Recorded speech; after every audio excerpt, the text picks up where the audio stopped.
Friends, ఈ రోజంతా అన్ని మీడియా సంస్థల్లోనూ సోషల్ మీడియాలోనూ సంచలనం సృష్టించిన ఒక మహిళ,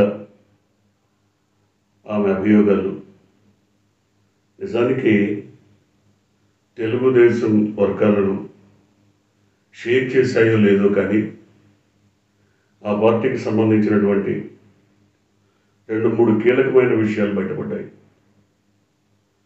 మొదటిగా ఆ మహిళ చెప్పిన అంశం, గత 15-20 రోజుల క్రితమే తనకు జరిగినటువంటి ఘోర అవమానాన్ని, అమానుషాన్ని పెదబాబుకు చిన్నబాబుకు వీడియో సాక్ష్యాలతో సహా తెలియజేశాను, కానీ వాళ్ళు స్పందించలేదు. ఇది కీలకమైనటువంటి విషయం. ఎందుకంటే తెలుగుదేశం అధినేతకు విషయం తెలియపరిచినా ఎందుకు స్పందించలేదు? సాక్ష్యాధారాలతో సహా తెలియజేసిన ఎందుకు స్పందన లేదు? విషయం అందరికీ తెలిసిందే. చిత్తూరు జిల్లా సత్యవేడు ఎమ్మెల్యే కోనేటి ఆదిమూలం ఒక మహిళతో జరిపినటువంటి, అది కూడా బలవంతంగా జరిపినటువంటి శృంగార రాస క్రీడల విషయం వీడియో సాక్ష్యాలతో సహా బయటికి రావడం, ఆమె తనపైన జరిపినటువంటి అఘాయిత్యాలకు సంబంధించి ముందుగా తెలుగుదేశం అధినేతకు, ఆయన కుమారుడుకు పూర్తి సాక్ష్యాలతో తెలియచేసిన స్పందన లేకపోవడంతో ఆమె దాదాపుగా హైదరాబాద్ వచ్చి ప్రెస్ క్లబ్లో మీడియా మిత్రుల సమావేశంలో వివరాలు తెలియచేయడం జరిగింది. ఎందుకు స్పందన లేదు? నిజానికి సత్యవేడు ఎమ్మెల్యే, టీడీపీ ఎమ్మెల్యే కోనేటి ఆదిమూలం గతంలో వైసీపీ నుంచి గెలిచారు. ఆయన పైన వందలాది అభియోగాలు రావడంతో, ఇలాంటి అనేక అభియోగాలు వెల్లువెత్తడంతో జగన్మోహన్ రెడ్డి ఆయన పక్కన పెట్టారు. ఒక దశలో తిరుపతి ఎంపీ గురుమూర్తిని అక్కడ పోటీ చేయమన్నారు, లేదా వేరే అభ్యర్థిని ఎంపిక చేశారు. ఎందుకు ఆయన్ని ఎంతగా తిరస్కరించాల్సి వచ్చింది అంటే ఇలాంటి అభియోగాలు వందల కొద్దీ వెల్లువెత్తాయి. ఆ కారణంగా ఆయన్ని పక్కకు పెట్టారు. కానీ ఆదిమూలం తనకు టికెట్ రాలేదన్న ఏకైక ఆక్రోశంతో ఇమ్మీడియట్గా తెలుగుదేశంలో చేరారు. ఆయనకు సంబంధించి, ఆదిమూలకు సంబంధించి ఏ వివరాలు తెలుసుకోకుండానే తెలుగుదేశం అధినేత ఆయనకు టికెట్ ఇచ్చారు, గెలిచారు. కానీ ఇవాళ సత్యవేడు నియోజకవర్గ మహిళా నాయకురాలు, మహిళా సంఘ కన్వీనర్, ఆ పేరు చెప్పొచ్చో చెప్పకూడదు, ఎందుకంటే ఇప్పటికే మీడియాలో అంతా చెప్పేశారు, వరలక్ష్మి ఏదో సంథింగ్ ఉంది. ఆవిడ ఒక కీలకమైన ప్రెస్ మీట్లో ఈ ఆదిమూలం చేస్తున్న అరాచకాలకు, ముఖ్యంగా మహిళల పట్ల ఆయనకున్నటువంటి మోజు, దీనికి సంబంధించి పూర్తి వివరాలతో లిఖితపూర్వకమైనటువంటి ప్రెస్ నోట్ ఇచ్చారు.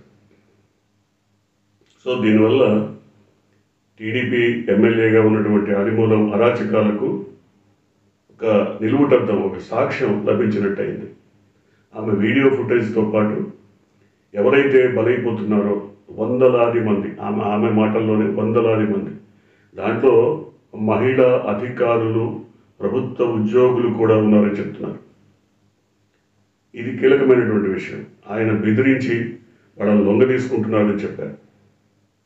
తనను కూడా బెదిరించి మరి తనపై అత్యాచారం చేశారని, లొంగ తీసుకున్నారని చెప్పారు.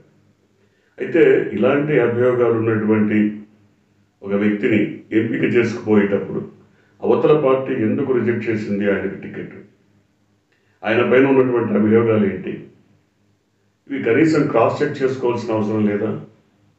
వచ్చాడు చాలు మన దాంట్లోకి ఇమ్మీడియట్గా తీసుకోవటం, టికెట్ ఇచ్చేయటం, ఆయన్ని గెలిపించేయడమేనా?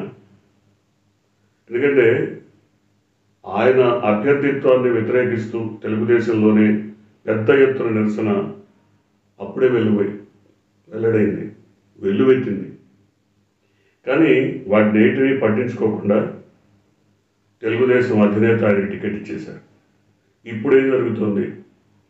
ఆయన్ని పునీతుడిగా, సత్యసంధుడిగా చూపించడం కోసం తెలుగుదేశం వర్గాలు దాదాపుగా చాలా ప్రయత్నాలు చేశాయి. అంటే ఈ 15-20 రోజులుగా ప్రయత్నాలన్నీ సాగాయి.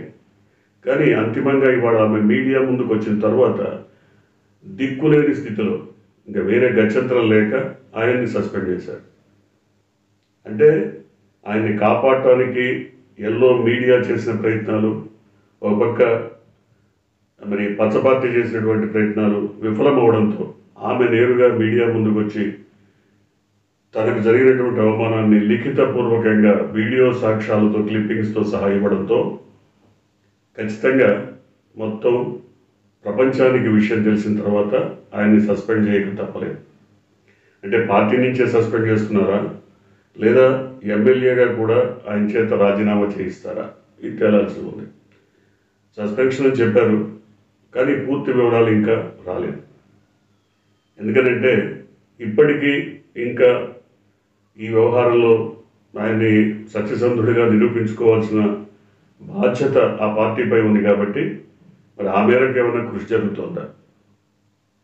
ఆమె ఓపెన్గానే చెప్పారు, పార్టీ ప్రచారం సందర్భంగా తనకు పరిచయమైన ఆదిమూలం తన నెంబర్ తీసుకొని అనేక సార్లు బెదిరించి వీడియో కాల్స్ చేసి న్యూడ్ ఫొటోస్ పంపించమని, న్యూడ్గా వీడియోలో కనపడమని బలవంతం చేశారు, ఒత్తిడి చేశారు. ఆమె ఫోన్లో ఆయన ఎన్నిసార్లు ఫోన్ చేసింది, వందల కొద్ది ఫోన్ కాల్స్ ఉన్నాయి. అంతేకాదు ఆమె ఏ రూమ్కి వెళ్ళారు, రూమ్ నెంబర్స్ ఏంటి, సమయం ఏంటి, మొత్తం తెలియపరిచారు. ఏ సందర్భంగా తనని ట్రాప్ చేశారు, ఎన్నిసార్లు పిలిచారు, ఎంత ఒత్తిడి చేశారు, మొత్తం సాక్ష్యాధారాలతో చెప్తున్నారు, పూర్తి వివరాలు ఉన్నాయి. కాబట్టి ఇప్పుడు తెలుగుదేశం చేయాల్సింది ఏంటి?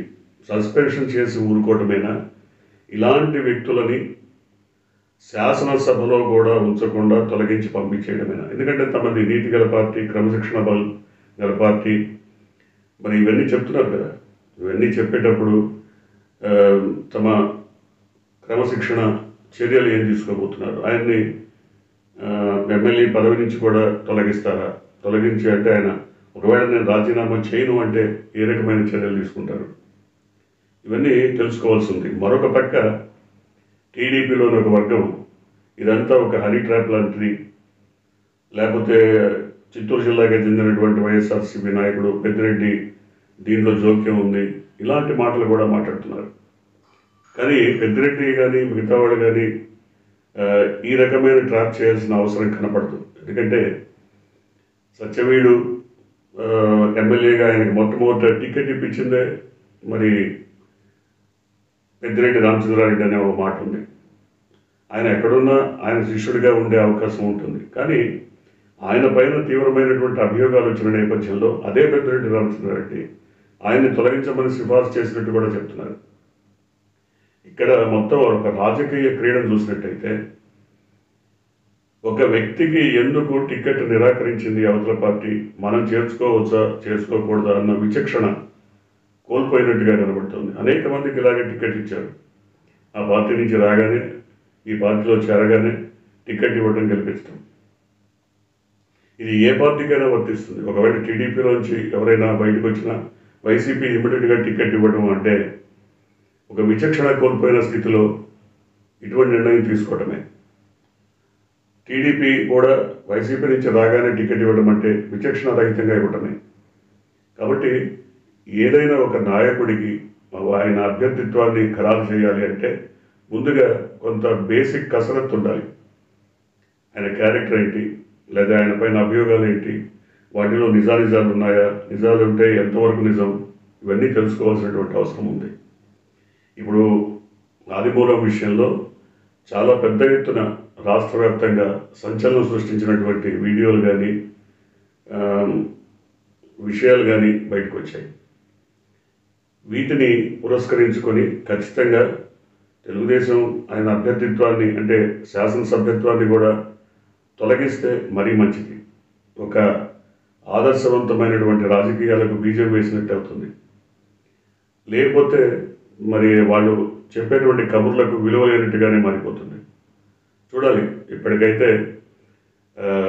ఆదిమూలం మీద వచ్చిన అభియోగాలను ఆయన కూడా తిప్పికొడుతున్నారు, ఇవన్నీ కరెక్ట్ కాదంటారు. కానీ వీడియో సాక్ష్యాలు ఫుటేజీ స్పష్టంగా ఉంది. ఎవరైతే మహిళ ఆయన చేతుల్లో మోసపోయిందో ఆవిడ రహస్య కెమెరాలతో వాటన్నింటినీ చిత్రీకరించారు, బయటికి తీసుకొచ్చారు, కూడా ప్రపంచం ముందు పెట్టారు.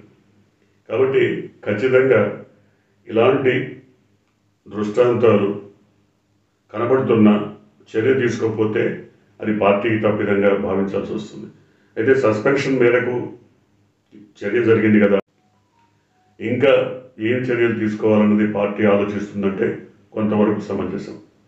ఏదేమైనా వైసీపీ కానీ లేదా టీడీపీ కానీ అభ్యర్థుల ఎంపిక విషయంలో నైతికత ప్రధానమైనటువంటిదిగా భావించాల్సి ఉంటుంది. అది నైతికత లేనటువంటి వాళ్ళు ఎవరైనా సరే, వాళ్ళు ఎంతటి వాళ్ళైనా వారికి టికెట్ నిరాకరించడమే సమంజసంగా భావించాలి. చూద్దాం, ఇక ముందైనా రాజకీయ పార్టీలు ఇలాంటి వారిని దరిచేరనివ్వకుండా చూస్తాయేమో చూడాలి.